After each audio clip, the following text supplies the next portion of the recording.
My God, that was too much. Where do I even start?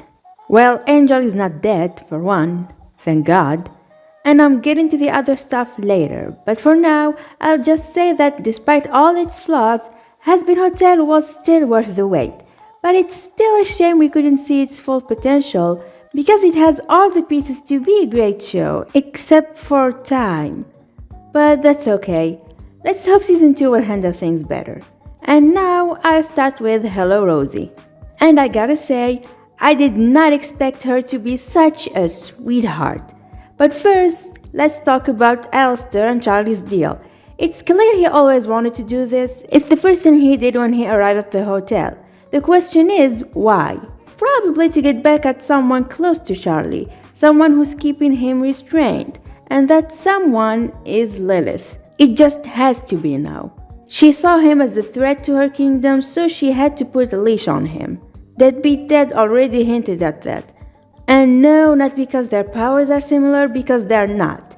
Radio waves are not sound waves. They're electromagnetic waves that carries audio information. If we could hear them, then we will never know quiet. Sorry for my rambling, but when you study this shit for 5 years, it just gets into your nerves. Anyway, back to the topic at hand. Alistair said he'll ask Charlie for a favor in exchange for helping her defend the hotel, and this can literally mean anything. And yes, he said he won't make her hurt anyone, but how much you wanna bet it doesn't include emotional pain, like betraying her mother, and I'm getting to Lilith in a minute, but for now, let's just move to Rosie, who again, was a sweetheart. I absolutely love her, but I can't forgive her for this. Who's this you brought with you? Come now, Alistair, she's much too young for you. You're basically rubbing salt on the wound at this point. I know the ship was dead on arrival, but it still hurts nonetheless. And she's older than all of you, by the way. Also, about the Cannibal Town plotline, I couldn't help but feel like they were wasting time to pad the runtime of the episode, especially with Susan. She wasn't even funny. Why did they add her? They could have wasted time with them in another way. But that didn't ruin it for me, so I can ignore it. And I don't know what to feel about Rosie helping Charlie with her relationship problem, because she was talking to her like she knows her and Veggie, but we all know she doesn't. But despite this, I can't deny it was sweet. And I'm glad she didn't just forgive Veggie immediately after she found out her secret. And speaking of Veggie, I actually enjoyed her side plot with Carmela, despite everything. You know I'm an exorcist? How? You have a giant X over your eye and wield an angelic spear. It's not rocket science. I'm not even gonna comment on that. But I'm happy to see Carmela again, and her musical number was fire. And I'm glad they stayed consistent and did not have her help them fight the angels herself, but only provide them with advice and weaponry. And now too the show must go on, and oh boy, where do I begin? Maybe with Angel, because I liked how they handled him this season. It's obvious that they prioritized his character with the little time they had, and I'm glad they did. He did change, and you can easily tell, and I'm looking forward to see more of him.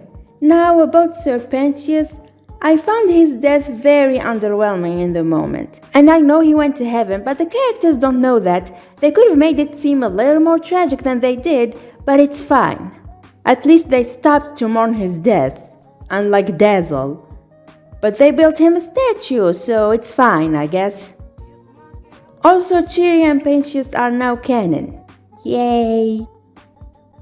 Anyway, let's move on to the juicy parts. Alistair. I didn't know what to expect when he challenged Adam, but he did manage to stand his ground for a while.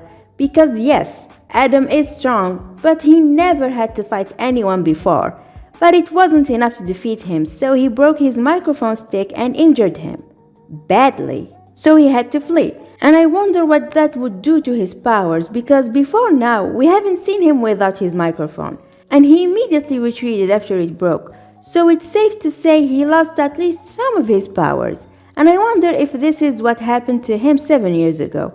Like, before Lilith left, she made sure he won't be able to cause any harm for a while. But in any case, we get a glimpse of his ultimate plan, to break from his deal and unleash chaos upon all of hell or something like that. And it's really interesting. Now to Lucifer and Adam. I think Lucifer was definitely late to the party, like he should have been there with them from the start. But we wouldn't have an epic entrance if he was, so it's alright. I also laughed so hard at this. See, you messed with my daughter, and now I am going to fuck you! Well, this just got interesting. I don't know why, I just thought it was hilarious. But anyway, I wish their fight could have been longer, but I did enjoy their banter while it lasted. Well, your first wife didn't seem to hate what I had to offer. For the second. You mean the apple, right? Right? I also want to talk about Adam because I can't help but feel like his character was wasted. I know he's more than the dumb misogynistic asshole he was portrayed to be, but you need time to fully flesh out his character. Time that Hazbin Hotel didn't have. So we only had this version of him. And that's all we're gonna get because he's dead now. And that smile he gave Lut when she went to him. It's like they're taunting us. R.I.P. Adam. Died before he met his full potential. Anyway, Lucifer is apparently joining the hotel now and I can't wait to see more of him. And Lut is definitely going to avenge Adam, and I wonder what she'll do. Wait, who is this? You understand me, Lilith? I'm sorry. What? She was in fucking heaven this whole time?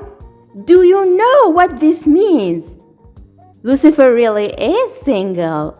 But more importantly, what?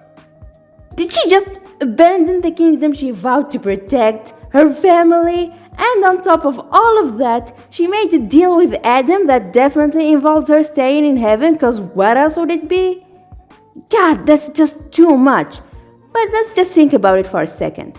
She started an uprising that resulted in the early extermination that she then supposedly tried to stop, but now for some reason abandoned everything to live her best life in heaven without even telling her family, not even her husband, who was exiled from there, about her whereabouts.